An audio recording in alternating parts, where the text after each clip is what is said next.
Eu acho que a gente, como líder ou a empresa, nós temos responsabilidade com o desenvolvimento do outro que está trabalhando para a gente. Claro que nós temos responsabilidade com o nosso próprio desenvolvimento também, mas eu diria mais, se você lidera pessoas, você tem que empurrar essa pessoa a evoluir. Ou deve, pelo menos. É assim eu vejo. Então esse era um pilar.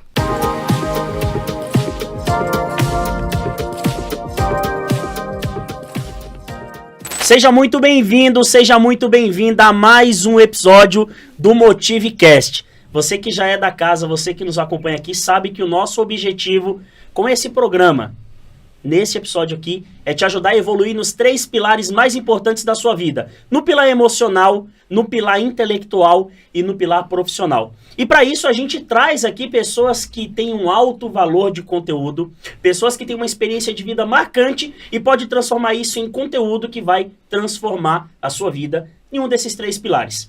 Eu sou o Lucas Vieira e o meu objetivo aqui é contribuir para o teu crescimento, para que você se torne uma pessoa com pilar mais firme dentro dessas 3 modalidades. E o convidado de hoje é um cara muito especial, um cara muito gente boa. Eu vou falar um pouquinho sobre ele aqui, só para você sentir o peso de quem a gente trouxe aqui.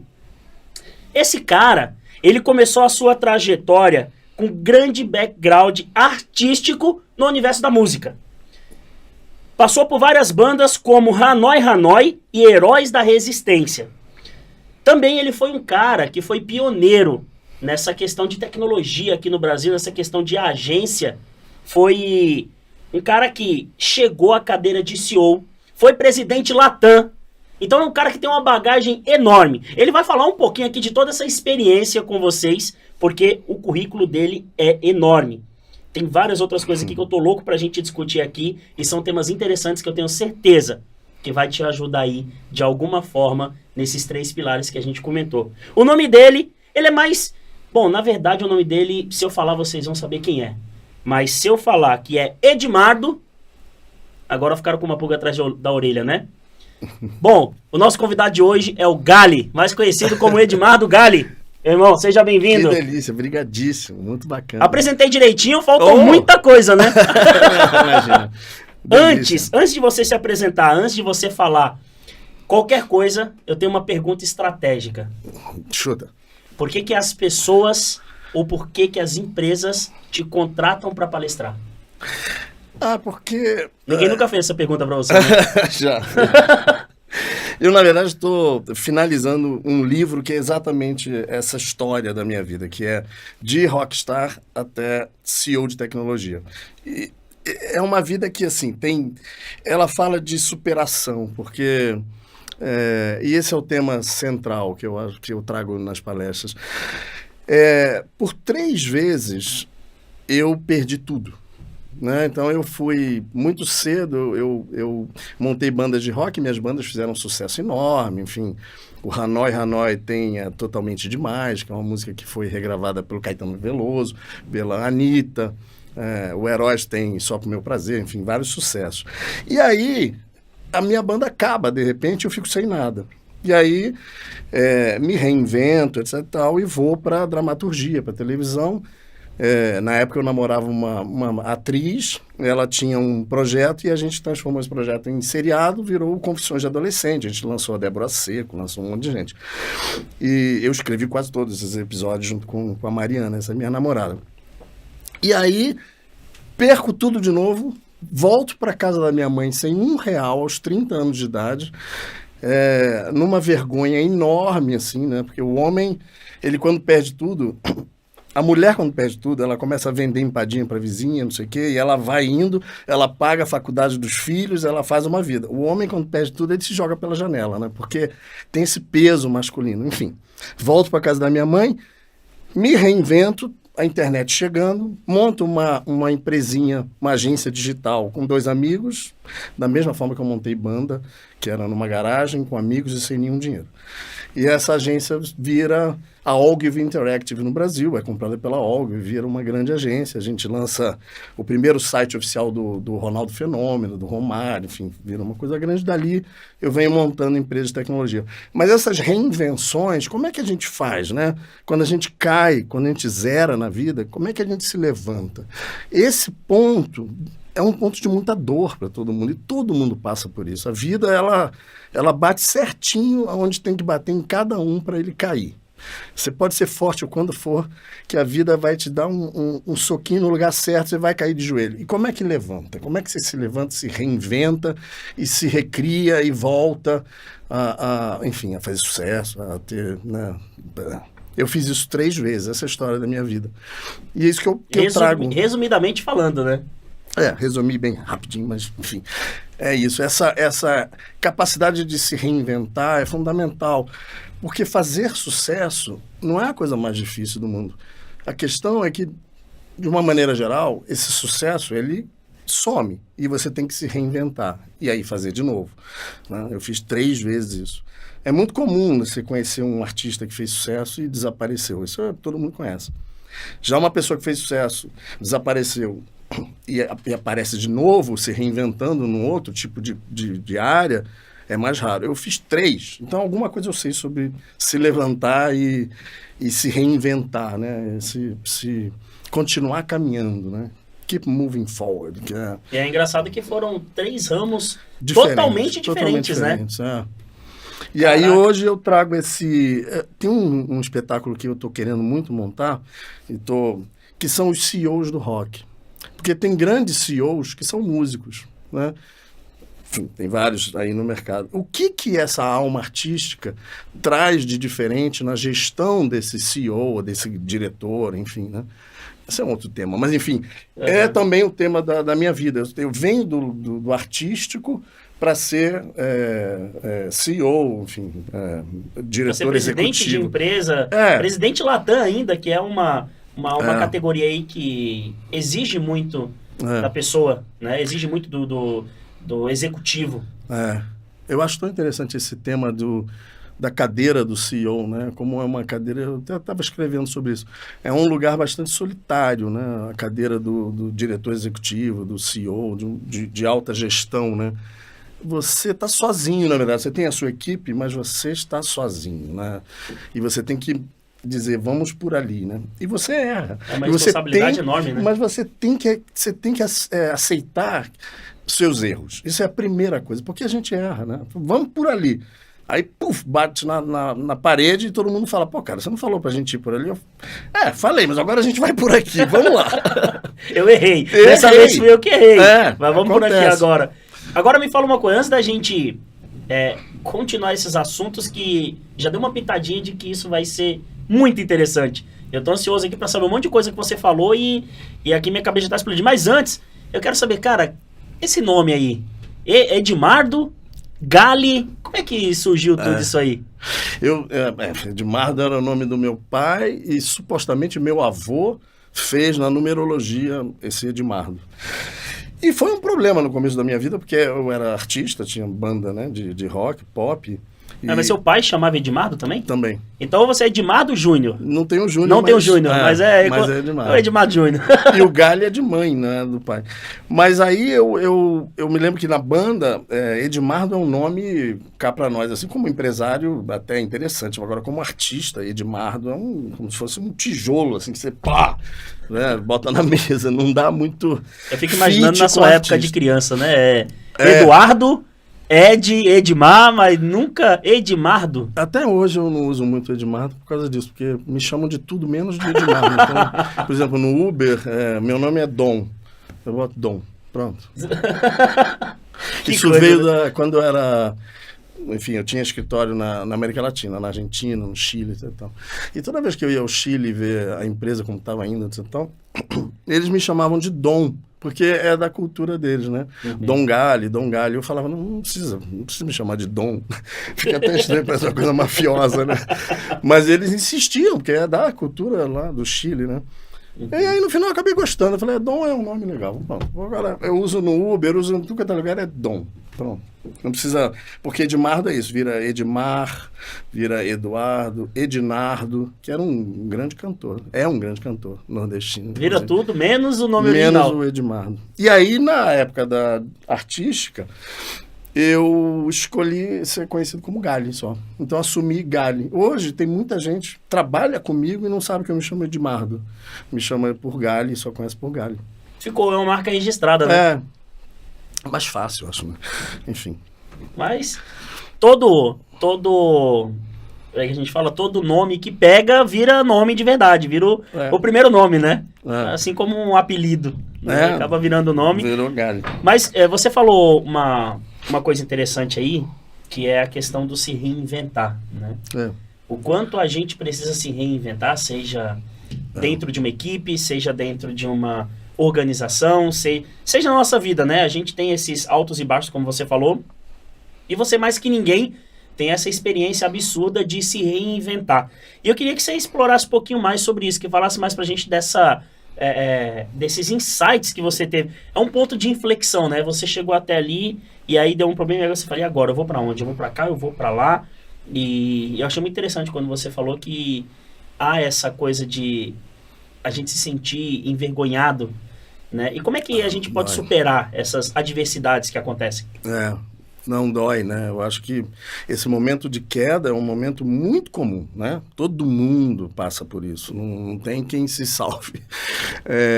Essa questão de se reinventar, eu confesso que a vida me treinou direitinho, assim, ela não deu chance não, assim, não foi nenhuma opção, assim, eu vou me reinventar agora, não, ela me zerou, assim, com 30 anos eu morava numa cobertura, tinha um BMW, isso, olha, há décadas atrás, não existia carro importado, e eu era garoto, né, então eu estava super orgulhoso disso. Em um período de 1 ano e meio, sei lá, o casamento acabou todo o dinheiro, eu com 30 anos volto para casa da minha mãe depois de ter vivido todas as bandas de rock, sucesso, etc e tal. É um sentimento destruidor, né? Assim, principalmente para o homem, que tem essa questão social, né? O peso. Muito se fala das dificuldades da mulher na sociedade, né? Realmente, uma sociedade masculina, machista, que tem dá menos abertura para a mulher do que para o homem. O homem ainda ganha mais do que a mulher, etc, etc. Agora, ninguém fala muito do peso que os conceitos sociais e o padrão social para o homem, né? O homem tem que ser bem-sucedido, ganhar muito dinheiro, ele tem que ter um monte de coisa para ser bem visto, né? E não é nada fácil você cumprir com esses padrões. E quando você perde tudo, para o homem, dói bastante. Enfim, a vida me trouxe isso de uma forma, um soco na boca, assim, tuf. Então não tive muito jeito a não ser me reinventar. Eu acho que o primeiro passo é o mais difícil, né? E quando você leva uma pancada da vida, assim, você vê tudo negro na sua frente, né? A perspectiva é zero. Na sua cabeça, pensa eu lá, com 30 anos, eu pensava assim, lá no quartinho da minha mãe, né? Graças a Deus ela conseguiu me colocar lá. Mas eu pensava assim, cara, eu vivia na Ilha de Caras, né? Todo mês eu estava na revista Caras. Eu perdi a oportunidade, eu deixei escapar isso. Eu nunca mais vou ter nada, nunca mais. Essa era a visão. Essa é a visão que a gente tem quando a gente cai, né? A gente não tem perspectiva nenhuma. Então, como é que a gente dá o primeiro passo, né? Mas por que você pensou nisso? Você pensou nisso por uma questão de idade? Pô, fui muito novo, fui inconsequente, maturo, alguma coisa do tipo assim, ou não pensei bem? Tudo isso, não pensei bem, não administrei direito. Como é que eu posso ter saído de uma situação de estar numa cobertura e em todas as festas, né? Assim, entrevistado pelo Amaury Júnior, pela Hebe Camargo, que era maravilhoso, pelo Jô Soares. Eu vivia nisso, né? Como é que eu consegui sair disso, voltar para casa da minha mãe? Uma semana depois que eu voltei para casa da minha mãe, eu me lembro que eu tinha um amigo meu me chamou para tomar um chopp lá no Rio. Eu sou carioca, né? Nessa época eu morava no Rio ainda. Esse amigo, ele era o Sheik, até ele era o baixista de uma banda chamada Biquíni Cavadão, vocês lembram dessa banda, mas fez muito sucesso. E um amigo muito carinhoso me chamou, pô, vem tomar um chopp. Eu não tinha R$1. Então eu fui para minha mãe pedir R$10 emprestados para ela. E nessa hora eu começo a chorar, numa vergonha, assim, numa dor. Como é que eu saí de uma situação de dirigir um BMW para não ter R$10 para tomar um chopp, né? Então tudo isso passa na cabeça da gente quando a gente cai, né? Então a gente E principalmente assim, não é um momento de grandes esperanças, é um momento de dor, né? Você perdeu, você, enfim, levou um bom soco na boca do estômago da vida. E aí, eu acho que tem uma questão que é a seguinte, o primeiro passo que a gente dá, aliás, todas as religiões, eu não sou uma pessoa religiosa, mas, aliás, porque eu venho de uma família de psicanalistas, e você sabe que psicanalista... Quando tem psicanalista em casa, Deus não entra, né? Fica do lado de fora. Então, não tinha Deus. Mas eu aprendi que todas as religiões falam desse primeiro passo como um passo de fé. O primeiro passo é um passo de fé. Porque você não acredita, você não acha que vai acontecer nada, mas você tem que dar o primeiro passo. Porque a vida tem uma mágica, né? Você tem que dar o primeiro passo para a vida dar uma respostinha. Ela tem uma questão energética aí de troca de energia. Você dá o primeiro passo, a vida responde. Aí você tem um pouco mais de energia para dar um segundo. Aí a vida responde. E assim você vai se reinventando, né? Assim, nesse momento eu descobri a internet, estava chegando no Brasil, enfim, fiquei fascinado eu acho que tem essa coisa de se fascinar pelas coisas, isso é importante, você está aberto a se sentir fascinado pelo novo, né? Quando era a música, era isso, depois veio a dramaturgia, eu queria escrever, queria conhecer pessoas interessantes. Me lembro que eu fui almoçar com o Paulo Coelho, em Paris. Olha que situação fascinante, né? Assim, e nesse momento, lá no porãozinho da casa da minha mãe, eu descobri a internet. E fiquei fascinado como a internet, obviamente, ia mudar o mundo, né? E mudou. Em 20 e poucos anos, a gente mudou tudo, né? Não existia nada, né? Não tinha internet, imagina isso. Era só broadcast, não tinha interatividade, nenhuma forma de comunicação era interativa, né? Naquele momento. Então, eu me fascinei por isso, e aí tem que ter acho que tem que ter um dadozinho de loucura também. Então, eu virei para 2 amigos e falei, cara, vamos montar uma empresinha para aproveitar esse novo mercado que está se criando, que se chama internet, digital, etc. E eles falaram, vamos. Enfim, aí a gente foi na casa de uma amiga, a amiga emprestou a garagem, um pedaço da garagem dela, a gente botou um computador, uma linha de telefone, e era a nossa... Virou a nossa empresa. Dali foi crescendo, 2 anos depois, 3 anos depois, enfim. Ficou bem grande, foi uma das grandes do Brasil. Caraca, essa sua reinvenção aí foi da água pro vinho, né? Literalmente. Você saiu da música, aí foi tentar tentar não, você conseguiu, pelo que eu entendi, entrar num outro nicho que era de atuação, nicho de teatro. E aí, depois do nada, você já estava trabalhando com computadores e internet. É interessante porque quando eu montei minha primeira empresa, essa agênciazinha, eu tinha um tino comercial legal, mas eu não tinha nenhuma técnica de administração, não sabia nada. A verdade é essa.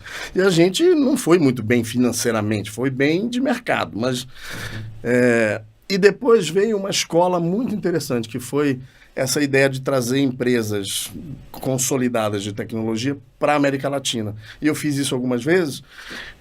Então, eu montava no Brasil, como a Zeta Global hoje é uma das maiores lá fora, né? E eu sou CEO da América Latina. E foi uma escola incrível de aprender a gestão, né? Como gestão, vendas, porque americano é muito metódico, né? Principalmente a parte de venda, Salesforce, reunião, pipeline, análise de pipeline feito pelo CFO semanalmente, é incrível assim, o método deles. Então eu tive aí uns 15 anos de escola, e aí agora, um pouquinho antes da Covid, eu resolvi empreender de novo, e montei a Codex. A Codex hoje é líder no Brasil, né, em reputação de marca, em análise de reputação. A gente faz isso para grandes políticos, para governador, para presidente, enfim, faz para o governo, faz para grandes empresas. Mas muito eu devo a essa escola dos americanos. Assim, foi onde eu aprendi, porque eu tinha o tino comercial de montar, de fazer, mas não tinha a técnica. Né? Hoje, quando você olha para algumas pessoas assim que você tem mais contato, você se vê nessas pessoas ou na situação em que você se encontrava no passado. É. Às vezes você fala assim, pô, eu me enxergo nessa pessoa aí, eu sei exatamente o que ela tá pensando e se fosse eu faria assim. E eu acho que é exatamente por isso que eu estou palestrando, estou lançando livro, né? Eu lido, por ser empresário, a minha empresa tem 100 funcionários, enfim, mais. Então eu lido muito com a juventude, com a turma nova, né? E me vejo muito neles, assim, me vejo e podendo falar muitas coisas de tudo que eu vivi, das reinvenções, de como cair, como se levantar, como se destacar. Isso é uma coisa importante também, né? Um certo tino comercial do seu próprio produto, né? Você saber entender no seu produto, quais são os dados, qual é aquele traço mais forte que você tem. Pegar isso e fazer isso exponencial, né? Assim, botar isso forte, né? Isso é importante também, esse tino de marketing do seu próprio... Então eu gosto de passar muito isso, né? E foi com esse intuito que eu comecei a fazer palestra, escrevendo livro, essas ações que eu estou fazendo agora. Me dá muito prazer, assim, poder contar, trocar, né? Realmente eu tive uma vida abençoada. Não gostei das pancadas, não. Foram bem fortes? Bem fortes. Foram quase mortais, né? Assim, a verdade é essa. Quando a gente toma uma pancada mesmo, tive várias. Mas elas me trouxeram vivência, me trouxeram poder passar, né? Como experiências, né? Trouxeram experiências. Poder passar isso, né? Pra galera, pra turma mais nova, né? Eu fico pensando aqui na seguinte situação. Você aparentemente parece ser um cara mais sereno, um cara mais pensativo, assim. Aparentemente, né? Pelo o estilo que você fala. E nessas adversidades que você enfrentou, você teve ou algum grau de serenidade em que você teve que realmente, agora eu tenho que parar e tenho que pensar, o que exatamente eu vou fazer?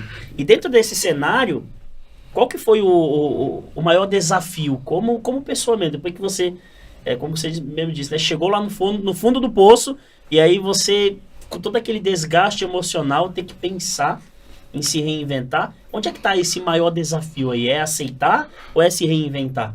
Eu acho que a gente precisa ter esse momento, eu chamo de momento meio-fio.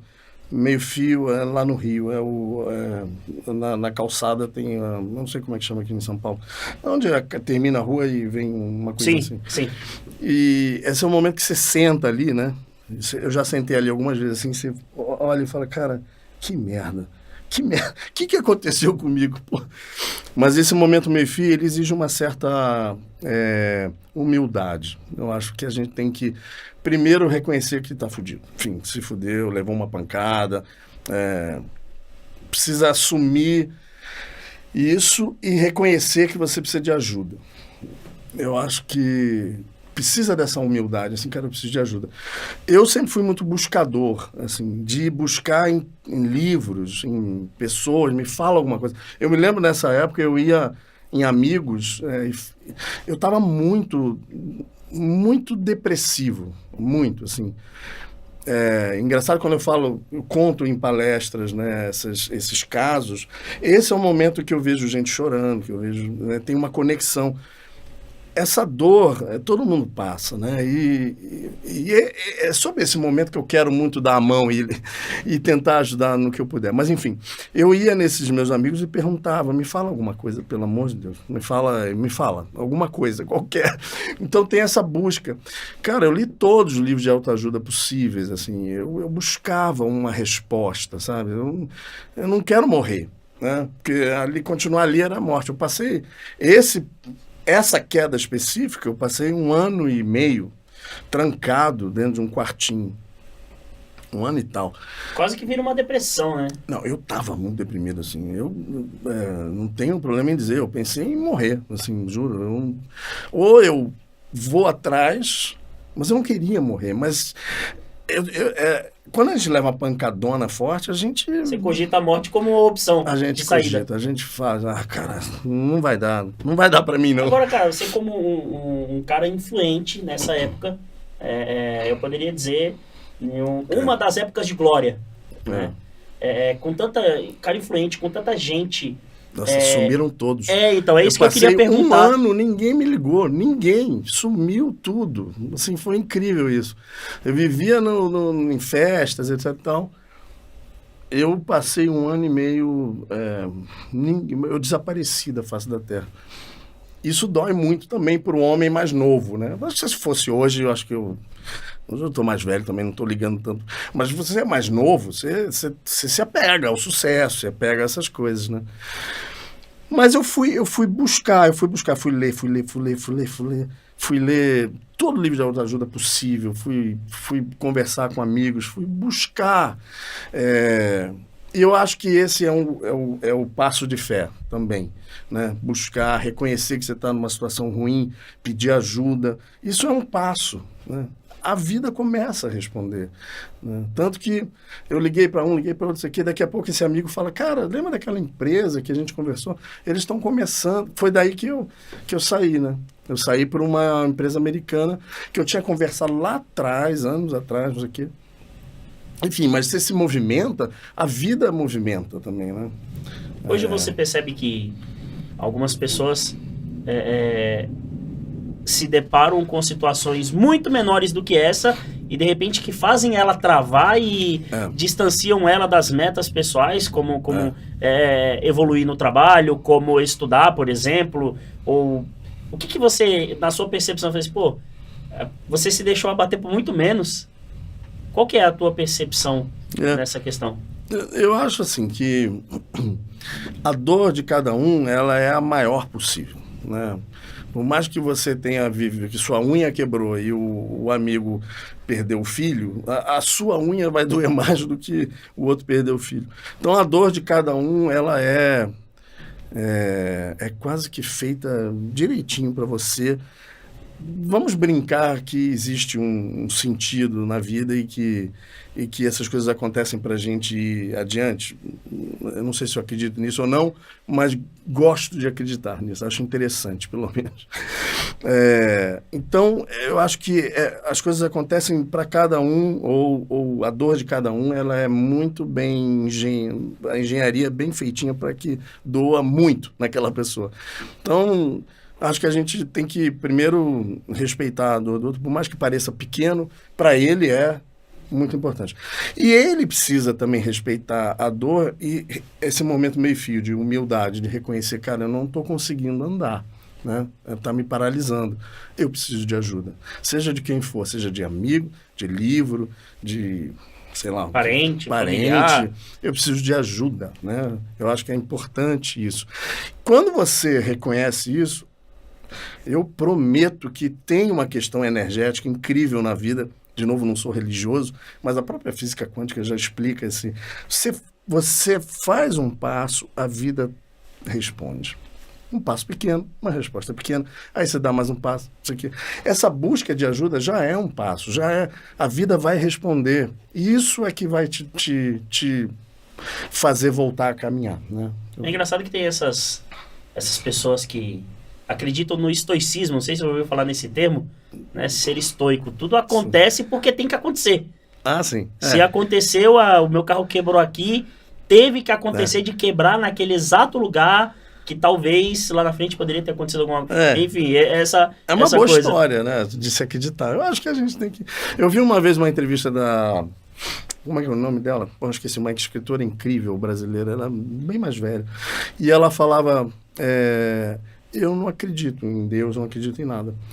E é muito ruim. Ela já bem velhinha, falando com uma humildade enorme, ela falando, eu queria muito acreditar, porque é muito melhor. Eu acho que a gente escolhe o que a gente quer acreditar, né? É bom acreditar nessas coisas.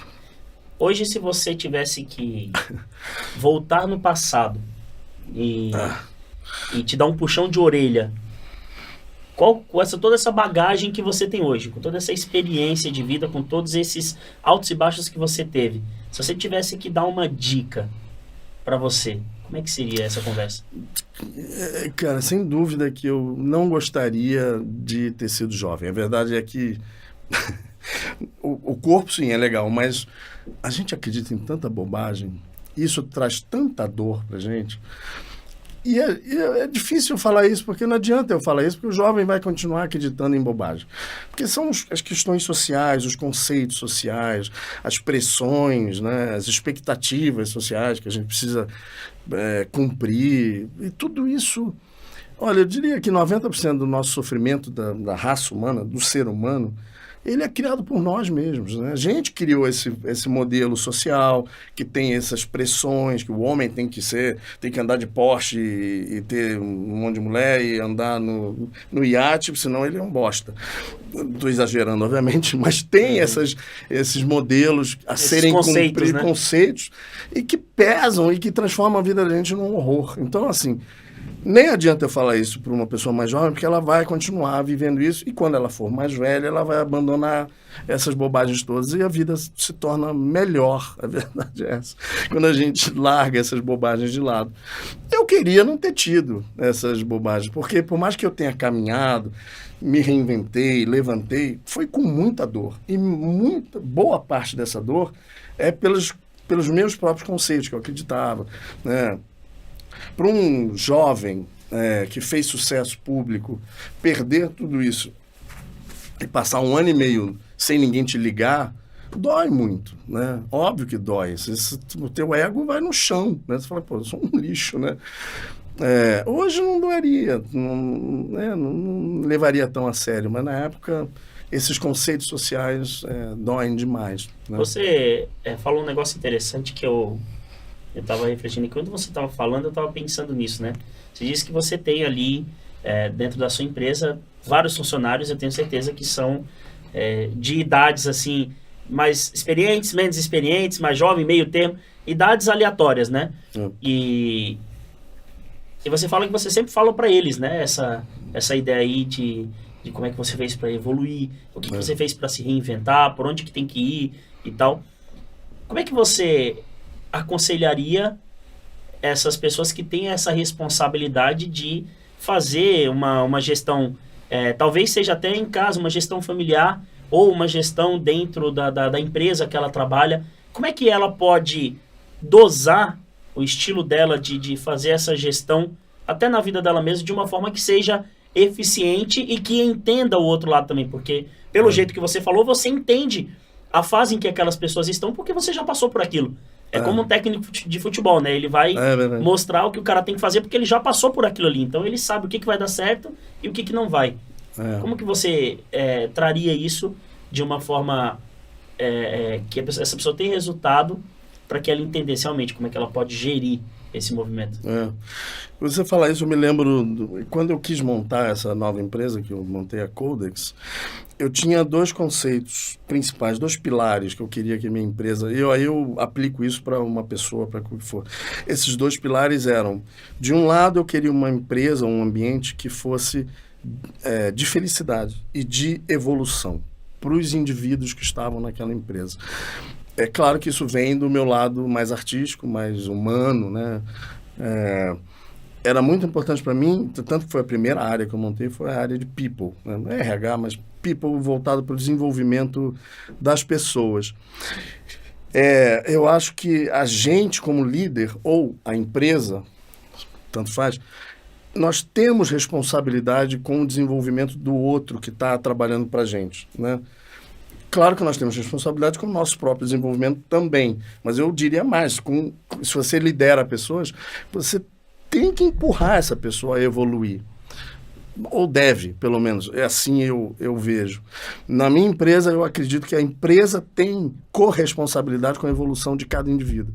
Evolução humana, profissional, né? Seja pagando curso, seja aconselhando, seja... Eu estou sempre conversando, né, com as pessoas nesse sentido. Então, esse era um pilar. O outro pilar é da efetividade, que aí eu aprendi com os americanos, né? Aquela máquina de venda que os americanos têm, eu adoro. Eu sou fascinado por isso. Acho incrível a metodologia de venda que eu aprendi com os americanos. Eu nunca vi no Brasil ser aplicado ainda, assim, da forma como eles aplicam, com as análises financeiras em pipeline. O valuation da empresa é o pipeline, a projeção de pipeline do CRM, né? do Salesforce, do HubSpot, enfim. Então, eu queria que fosse uma empresa também... Aliás, te conto, eu tenho um minuto para... Tem, manda. Eu te conto uma história interessante, porque quando eu montei minha primeira empresa, e aí a gente vendeu para a Ogilvy, foi vendida para a Ogilvy, etc. E aí eu montei outras e foi dando certo, eu tinha um recalque enorme, porque ninguém nunca tinha me chamado para ser um executivo. Nenhuma empresa nunca tinha me chamado para nada. E eu pensava, cara, por que eu vendi, sou um empresário até né, bem sucedido, por que ninguém me chama? E aí eu ia conversar com os headhunters na época, amigos headhunters, enfim, e eles falavam, mas cara, sua formação é o quê? Músico. Ah, mas aí, cara, não dá, músico não dá mesmo. Mas por que não dá? Eu vendi minha empresa, eu montei outra, vendi, minhas empresas dão dinheiro, né, são grandes. Ah, mas o mercado era muito antiquado nessa época, né? Mas aí o mundo foi mudando, veio Steve Jobs da vida, veio Elon Musk, etc. E o mundo mudou. E aí, de repente, num período de 1 ano e meio, as grandes empresas, a Accenture, a Oracle e a IBM, me chamaram para fazer um processo para ser CEO, né, do Managing Director do digital todo, enfim. E nesse momento eu aprendi muito sobre o funcionamento dessas empresas, principalmente a Oracle e a Accenture, que são máquinas de fazer dinheiro, incríveis. Então, é só uma parte que, enfim, acabei não indo, graças a Deus, mas eu tinha um recalque enorme, porque ninguém nunca tinha me... Aliás, eu nunca tive um emprego na minha vida, até hoje, assim. Continua sendo um recalque, eu tenho que montar minhas coisas. Ninguém me chama. Mas, enfim, voltando, eu queria... O segundo pilar é tipo Oracle, tipo Accenture, essas máquinas americanas de fazer dinheiro. Esses 2 pilares, eles são conflitantes. E você, como líder, ter esse lado humano de se preocupar com o desenvolvimento, o seu e dos seus liderados, e ao mesmo tempo exigir efetividade e numa empresa lucrativa, etc. Esses 2 pilares são conflitantes, mas essa é a minha brincadeira, é unir esses 2 pilares.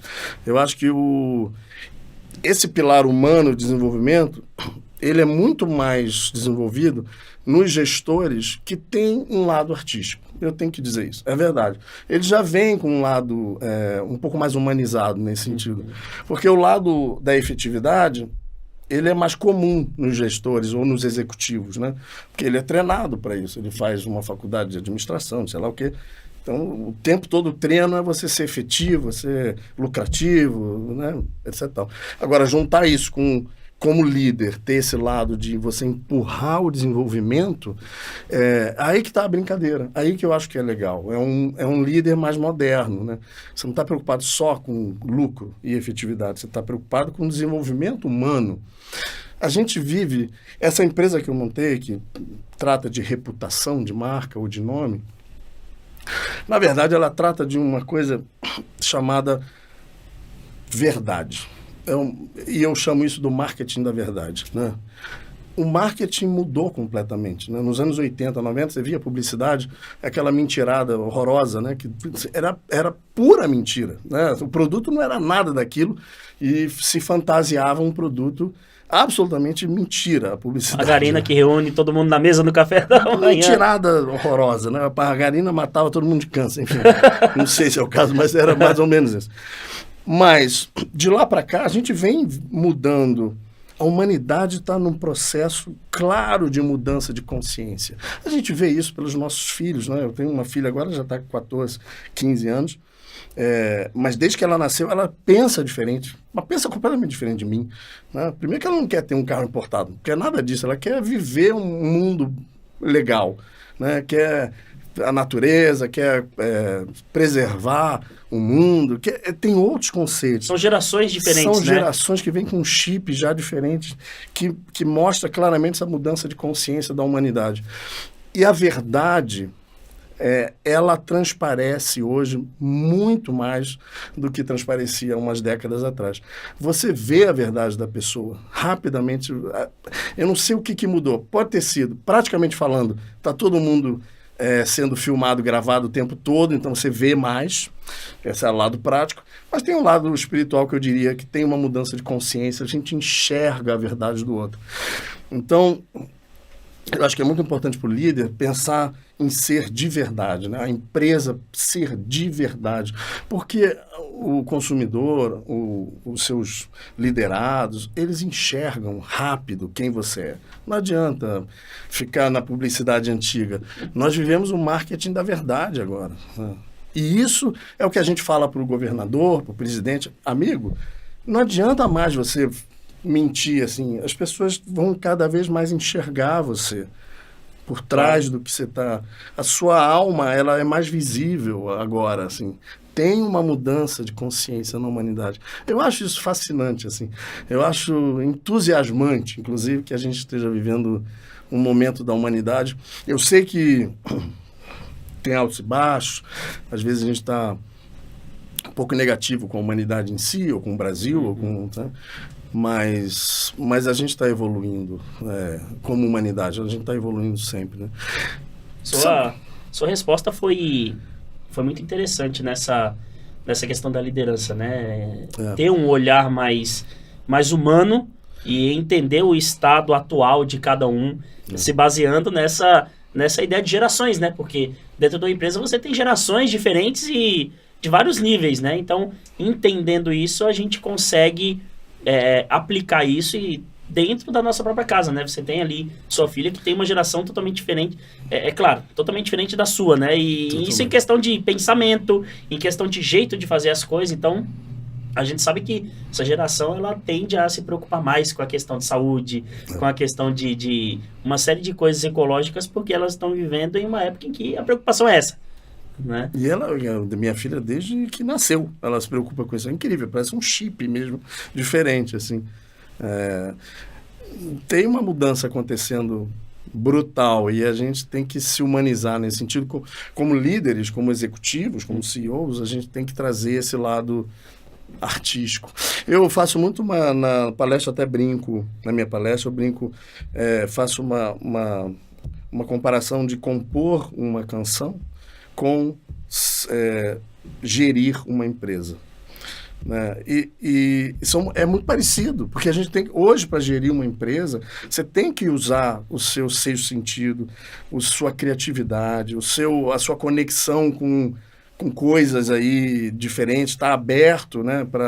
Não é mais uma questão técnica, né? De você analisar um budget de 5 anos e seguir esse budget, até porque esse budget de 5 anos nem existe mais, porque em 6 meses muda tudo, principalmente nesse mercado digital que é tão rápido, né? Uma areia movediça. Então, tem essa questão de você usar cada vez mais como CEO, como executivo, usar o seu lado artístico. Que legal. Cara, eu fico muito lisonjeado de ter tido... É uma pena que tudo acaba, né? Inclusive esse episódio aqui, a gente tá chegando ao final e quanta coisa que a gente podia ter explorado mais sobre essa tua jornada, porque é incrível. E eu tenho certeza que as pessoas que estão assistindo, elas têm a plena consciência de que, mesmo te conhecendo, não te conheciam, né? Esse tipo de pessoal que já te conhece, né? E é uma jornada incrível. A gente entendeu toda essa tua expectativa, toda essa tua experiência vem desses altos e baixos, de músico a dramaturgo, né? Posso dizer assim, né? Dramaturgo, depois um cara que foi fissurado em tecnologia e hoje está aí, tem essa habilidade de se reinventar. E eu espero que a gente possa ter adquirido um pouquinho, sugado um pouquinho desse teu conhecimento. E antes da gente finalizar, eu queria saber de você como é que as pessoas te encontram. Se elas quiserem te encontrar nas redes sociais. Então é o gali.com.br. Gali com 2 L's, né? 2 L's I. Gali com 2 L's. Tem o meu site, gali.com.br, e nas redes sociais também, Edmar do Gali, enfim. Maravilha. Então, se quiser encontrar ele nas redes sociais, só colocar lá Gali com 2 L's que já vai aparecer em tudo, né? Gali, Vai. cara, brigadão demais Brigadaço pelo por essa carinho, oportunidade super, que a gente super carinhoso da sua parte. tá junto aí. Uma delícia. Foi muito bom, eu gostei demais de saber dessa tua trajetória, eu tenho certeza que isso motiva a gente de certa forma. E eu espero que você, que tá aí do outro lado, possa ter se motivado e tomado isso como exemplo para colocar em prática nos 3 pilares mais importantes. Sabe que esses 3 pilares aí são exatamente os 3 pilares que você usou para poder evoluir, né? O pilar pessoal, o pilar intelectual e o pilar profissional, né? Porque não dá pra gente ser um mais que o outro, a gente tem que dosar. E eu quero dizer que foi um prazer estar com você aqui. Mais uma vez, essa é uma iniciativa da Motivação Palestras e você esteve em mais um episódio do Motivecast. Gali, pessoal que está aqui da técnica, todo mundo, foi um prazer estar com vocês e a gente se encontra no próximo episódio.